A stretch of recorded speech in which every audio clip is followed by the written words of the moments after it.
Hi, I'm Becky, and welcome to another episode of Diet Culture Can Fork Off. So, I help women over 30 that stuck in diet cycles create food freedom, feel confident in their bodies by breaking down diet culture's hold without focusing on the scales and missing out on living. And that's all through my one-to-one Empower coaching or my Misfit group coaching. So this is a continuation of a few of the journaling episodes that I've been doing, and I really wanted to talk a little bit more about how journaling and gratitude can help with sleep and stress and why it helps you rest. So if you hate trying to sleep, this episode is definitely for you. If your body is exhausted, your brain won't switch off, if bedtime turns into a highlight reel of everything you've ever said, didn't say, should have done, didn't do, like, why brain? Why bring this stuff up now? I'm trying to sleep. Like, I've definitely been there. So in this episode, I want to talk to you about trying one small experiment. No supplements, no strict routines, no forcing a 10-step nighttime routine that no one's got time for because you're already exhausted. Just one simple thing. So many women I work with, they all say the same thing, like, I'm tired, my mind won't rest, I'm overthinking. And I am the same, like, my mind buzzes, it won't shut up, like, especially if I'm stressed or trying to problem solve something. With running a business is constant. But, the problem isn't like a willpower of just like, oh, just need to shut off or, meditate or things like that. Like, it's not that. Like, your brain isn't broken. As much as I do say sometimes my brain's broken, it's not, right? Okay? It's not that you're bad at relaxing either.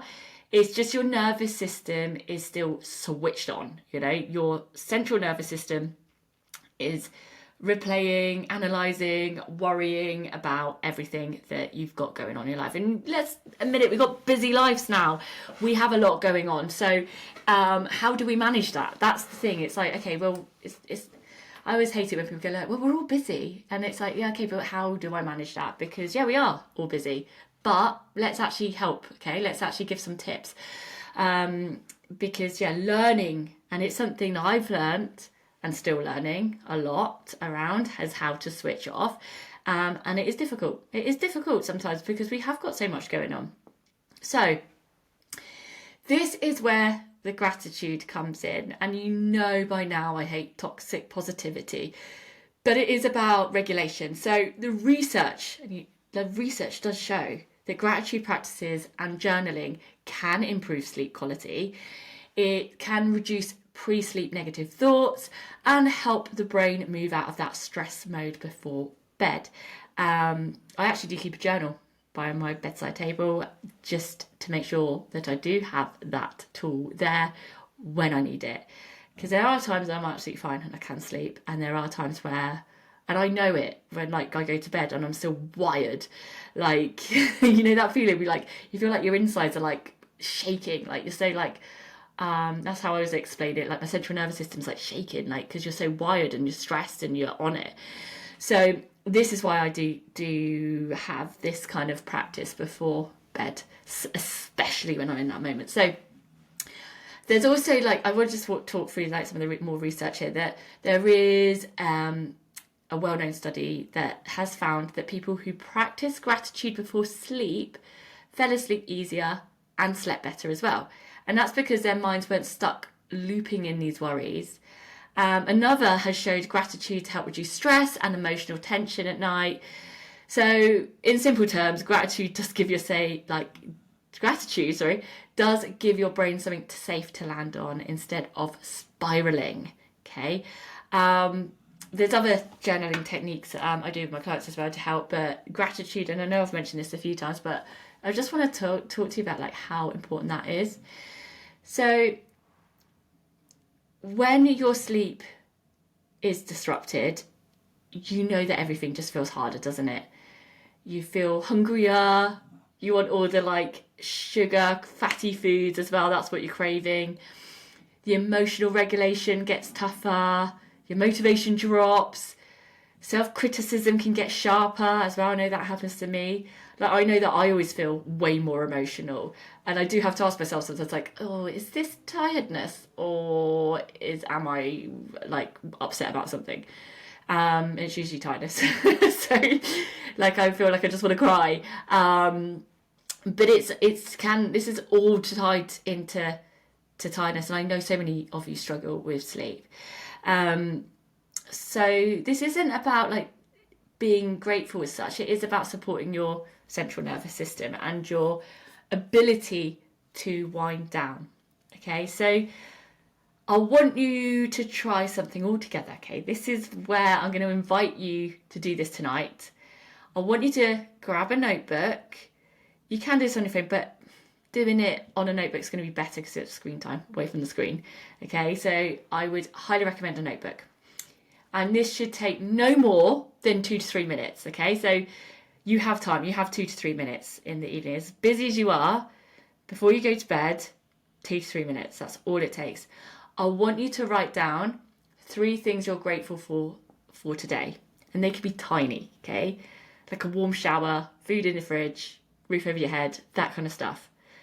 Then I want you to write one specific detail that made you smile. So maybe having a laugh with a colleague or with a loved one. Maybe it was a text. Maybe it was a moment in the day. Maybe it was a thought that popped up. Something that made you smile. Okay? And one thing you're going to give yourself permission to let go of tonight. Okay? So is there a worry? Was it a conversation? Is there a task that can wait? That kind of thing. Okay? The last one really matters because you're telling your brain, I don't need to carry this into sleep. And it's something I do. Sometimes I tell myself, I'm like, you can think about that. You can think about it in the back of your head, but I'm not worrying about this while I'm trying to sleep. Kind of thing. Like, deal with that tomorrow. This doesn't matter. I can't do anything about it now.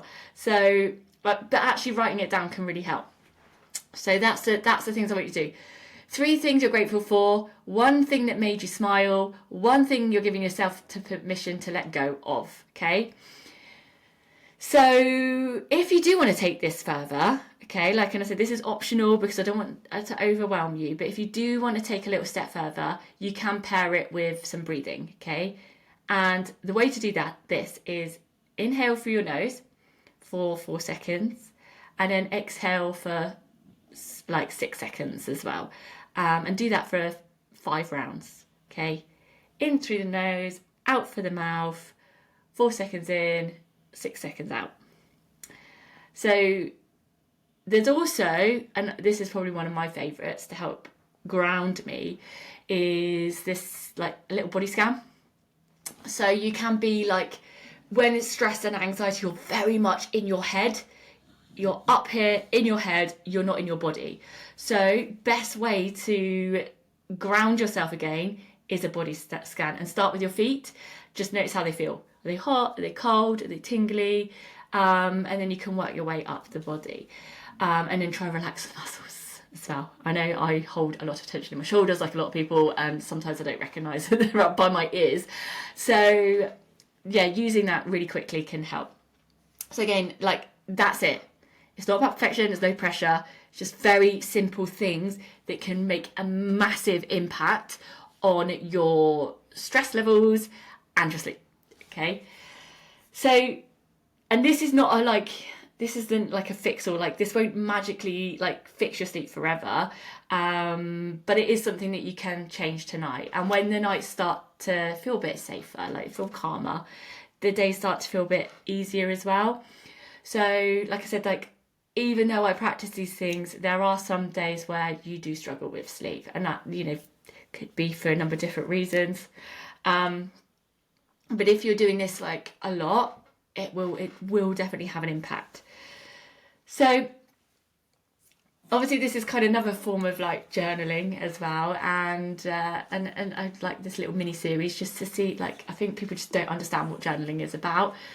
But if you do struggle with it, start here. Like, just start with these simple steps, these little steps that I've been giving you over the last few weeks, and just try it gently. Try this one at night if sleep is something you're struggling with. But if you do want more structure, that consistency, and support to build habits like this into real life, then my Misfit Club does start on the 5th of Jan, and you don't need to figure this out alone. Like, I will be helping with journal prompts in there, so yeah, there's a lot here to help with. And my one-to-one coaching as well, I dive in even deeper with journaling and create even more one-to-one like tailored approach with it as well, depending on each client. So try the experiment tonight. You have to let me know if you try it. You know, I'm always lovely to hear like how people are getting on with the podcast and if they're taking anything from it and if they're enjoying it. I want you to know that don't force it. You know, don't force sleep, don't force this. Like, find what connects to you, what aligns with you, but try it tonight and let me know how you get on. All right, I'll see you on the next episode.